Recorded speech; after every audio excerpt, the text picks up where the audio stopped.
Let me get Dr. Wilson on this. I mean, are you optimistic because you're throwing your hat in the ring now? If you eventually get the nod of your party to go in, these are the challenges and circumstances you go through. How do you see this playing out? Well, for me, you know, when people say that we are not ready, we should take it slow, we should take it easy. And the question is, when are we ever going to be ready, Chamberlain? We've been on this since 1999 that we started these advents for democracy. When are we ever going to be ready?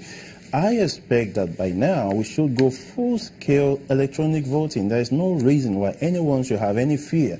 If you go into those remote areas, you find these uneducated people that you call them with phones, some of them with smartphones. Majority of Nigerians use phones. So what I'm expecting actually is to even see this move to the next phase. The next phase for me is when you don't have to go to the polling unit to cast your vote. It's when you can cast your vote even in the diaspora. It's when you can cast your vote on your smartphone. Yeah, but if that's ideal, yeah, very lofty. Yeah.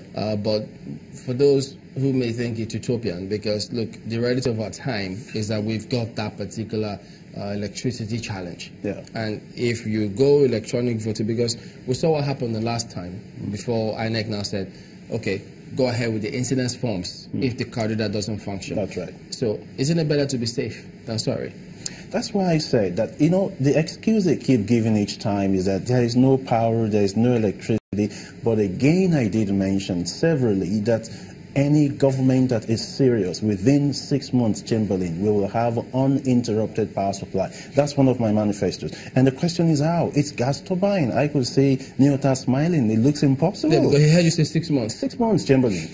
1, 2, 3, 4, 5, 6 months. Gas turbine with decentralized power. Each state will generate its power and transmit to the end users without passing through the national grid. End of story, Chamberlain.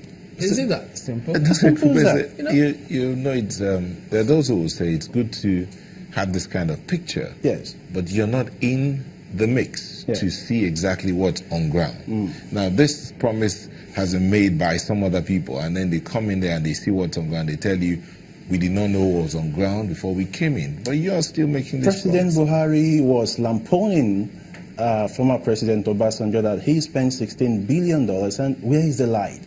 If President Buhari himself spends $100 billion with what is on ground, you won't see light. You must decentralize power. You know, you have a provision that if you generate more than 10 megawatts, you must pass into the national grid. You must take that off. Okay? You can't expect me, for instance, to have a gas turbine, generate and pass into the national grid. And then maybe I'm generating from Akure, I'm transmitting to Sokoto, or somebody is transmitting it back to Osogbo. It doesn't make sense. Generate where you are. Transmit, irrespective of the megawatts that you generate. 6 months is too long.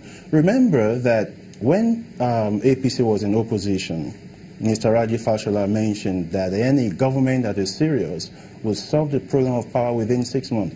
It's feasible. He was referring to gas turbine, but he got in there and he's not following that same map. So if we keep going through Kanji Dam, it will not work. It's very simple, and I'm repeating, 6 months, we have uninterrupted power supply. That's what they use in Tanzania, in Egypt, in Angola. Go to Port Harcourt refinery. That is what is being used. So why can't we do that? So that's just by the way. So the bottom line is, before that is being done, we can use the small generating set. I don't think that's a problem. Go to most government offices, you find these generating sets. They use them. So INEC can also have provision to get those generating sets and power, you know, the machines so that the batteries will not run down. So I don't see any reason why we shouldn't be able to go full-scale electronics.